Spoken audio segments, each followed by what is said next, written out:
Assalamualaikum warahmatullahi wabarakatuh. Perkenalkan, saya Aryani Nastia selaku Kepala Bagian Kepegawaian dan Umum Setdijen PHPT. Pada kesempatan kali ini saya akan menjelaskan mengenai mekanisme penanganan pengaduan di lingkungan Ditjen PHPT. Pada prinsipnya, penanganan pengaduan di Ditjen PHPT mengacu pada ketentuan Peraturan Menteri Agraria dan Tata Ruang Badan Pertanahan Nasional Nomor 4 Tahun 2022. Pengaduan diterima melalui kanal-kanal pengaduan antara lain tatap muka, surat, span lapor, media sosial, call center, kolom pembaca pada media massa, voice blowing system, dan sistem informasi pengelolaan pengaduan lain yang dibangun oleh kementerian. Pengaduan disampaikan dengan melampirkan identitas pengadu atau kuasa paling sedikit memuat nama orang atau institusi atau lembaga, nomor induk kependudukan, alamat, dan nomor telepon atau handphone, surat kuasa apabila dikuasakan, uraian kronologis pengaduan secara jelas, dan data terkait hubungan hukum antara pengadu dengan objek yang diadukan dalam hal pengaduan mengenai hak atas tanah.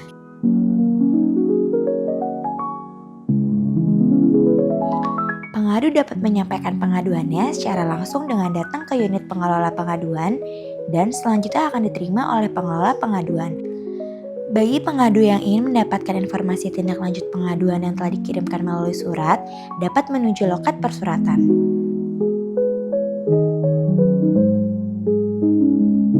Pengelolaan pengaduan dapat dilakukan dengan tahapan penerimaan dan pencatatan pengaduan, pemeriksaan, pendistribusian pengaduan, tindak lanjut, dan monitoring dan pelaporan. Pengaduan diterima oleh petugas pada subbagian umum dan informasi.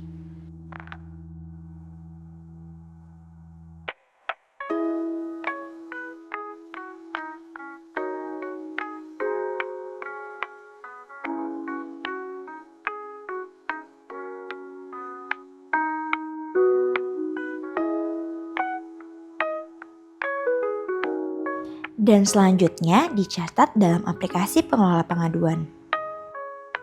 Setelah dicatat dalam aplikasi, maka pengelola media pengaduan menyampaikan pengaduan kepada pengelola pengaduan untuk dilakukan pemeriksaan.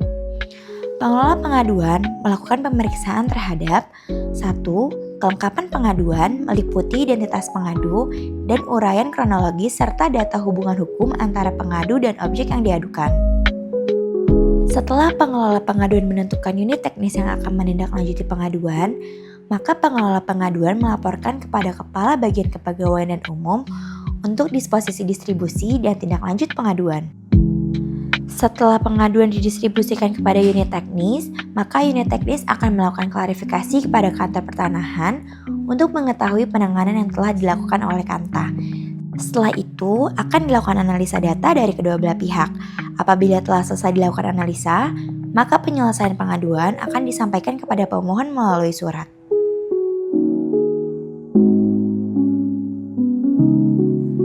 Pengaduan yang telah disampaikan melalui hotline, media sosial diterima langsung oleh pengelola media pengaduan dan selanjutnya pengaduan atau permohonan informasi akan disampaikan kepada unit teknis terkait.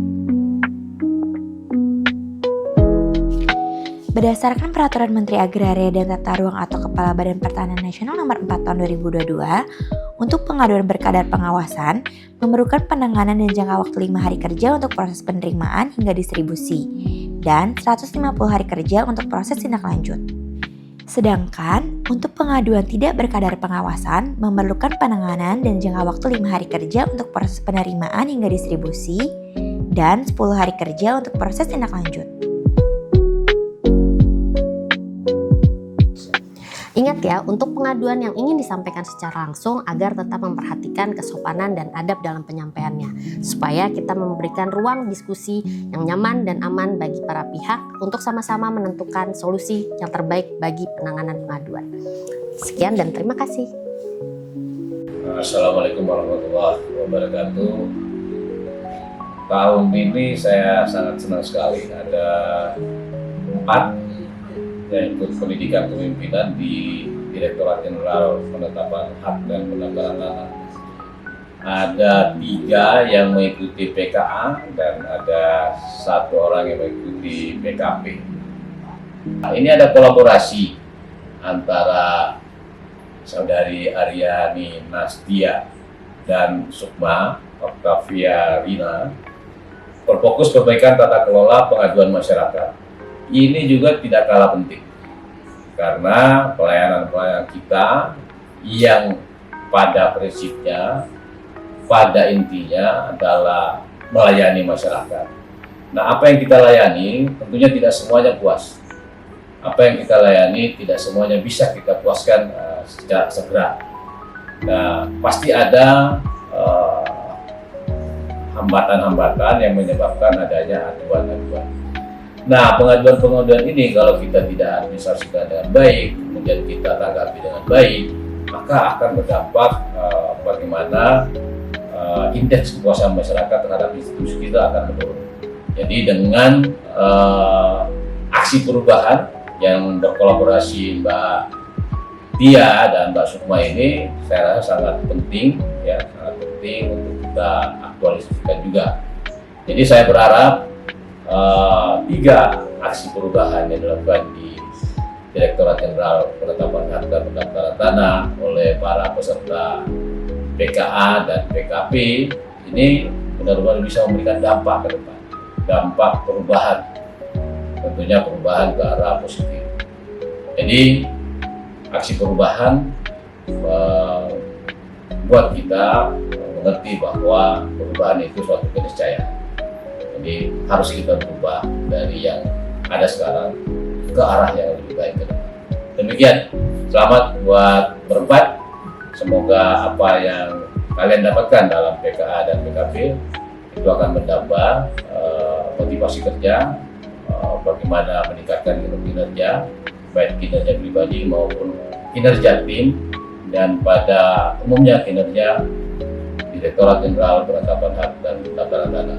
Tetap semangat. Assalamualaikum warahmatullahi wabarakatuh. Assalamualaikum warahmatullahi wabarakatuh.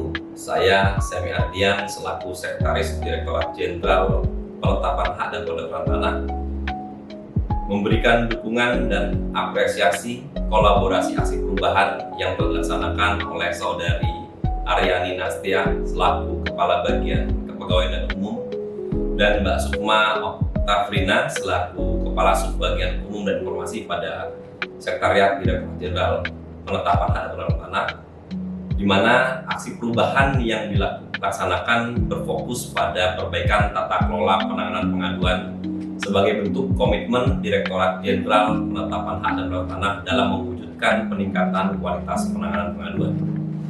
Sebagaimana kita ketahui bahwa manajemen komplain merupakan suatu hal yang tidak bisa kita kesampingkan karena manajemen komplain handling merupakan indikator terpenting dalam tata kelola pelayanan publik. Inovasi dan pengembangan dalam mewujudkan pengelolaan pengaduan yang lebih baik terbuka lebar bagi seluruh pegawai dengan tetap memperhatikan ketentuan yang berlaku. Terima kasih. Wassalamualaikum warahmatullahi wabarakatuh.